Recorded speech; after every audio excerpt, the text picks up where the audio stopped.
So, Phase 5 of the MCU is here, and it doesn't really feel that different from the last phase. But then again, the phase transitions have been weird ever since, well, the first Ant-Man. Like, why did that one finish off the second phase? Why wasn't it at the start of the third? Anyway, let me start this review off by saying I was actually excited to see this movie. I'm not on the MCU hate train like a lot of people. I'm still enjoying keeping up with everything, even if it's getting a little stale. In fact, I thought Quantumania was going to stand out in that regard. I kept saying how I thought this was going to be what I wanted Multiverse of Madness to be, whereas that film took you to a small number of pretty standard locations. This one looked like it was going to go to some weird, wacky ones. Also, that trailer music was straight up fire.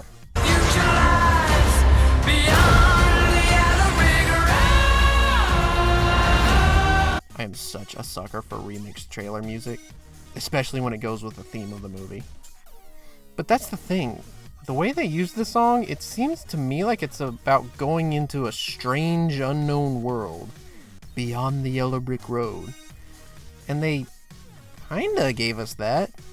All of the artistry that went into the quantum realm was really creative.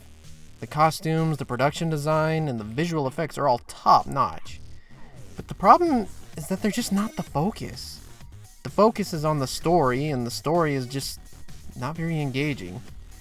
So much is being thrown out there. I mean, they're fighting the next Avengers villain, for crying out loud. But as big and loud as it goes, it never really excites me. And I think it's because the story centers around the characters, and they didn't really do anything to make me care about them.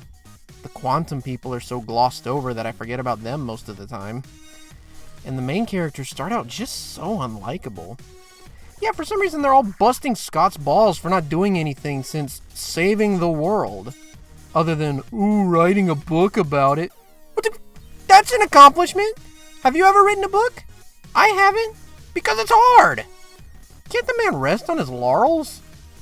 Also, he started a company in the last movie. What happened to that? And the 3 wombats he did it with, where are they? Them and the company aren't even brought up. Also, Hope is insultingly sidelined in this. And she's one of the title characters. I guess you could argue that Janet is the titular the Wasp this time around, because she has a whole storyline that's actually pretty compelling. But if I were Evangeline Lilly, I'd be a mite sore. The way they introduced MODOK was clever, and tied into the other movies really well. But they don't give you a chance to appreciate that because they have to rope you into the less interesting stuff. Like this big rebellion against Kang with all these spaceships and lasers that just falls flat for me. If you ask me, all that should have been cut, and they should have made this more character and setting focused. After all, the titular quantum realm has a lot of potential with symbolism. You could have made Ant-Man's character arc be about how he's not doing much anymore because all this superheroing has made him afraid of the unknown and the dangers it presents for his daughter. Having him get lost in this alien world would force him to face that fear head on. Also, you should have made MODOK the primary villain, since they keep bringing up how he has a personal connection to the main characters. You could have left Kang as the bigger background threat that he serves, a la Darth Vader and the Emperor. They should have made this a smaller story, because that's where these characters thrive. It would just be a smaller story in a new setting.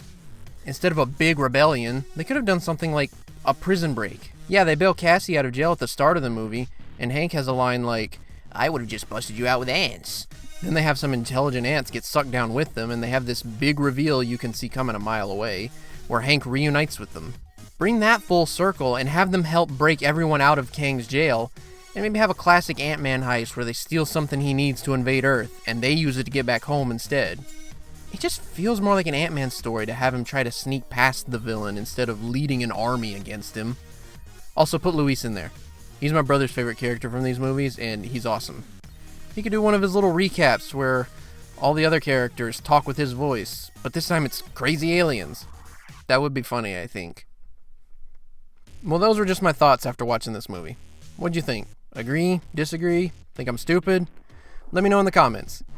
As for me, I say Ant-Man and the Wasp Quantumania, more like Ant-Man and the Wasp Quantumidia. Didn't hate it, but I don't think I'll ever go back to it. Also, Hank grows a pizza with Pym particles. Be sure to visit Pim's Test Kitchen at Avengers Campus in Disney's California Adventure. Brand Synergy!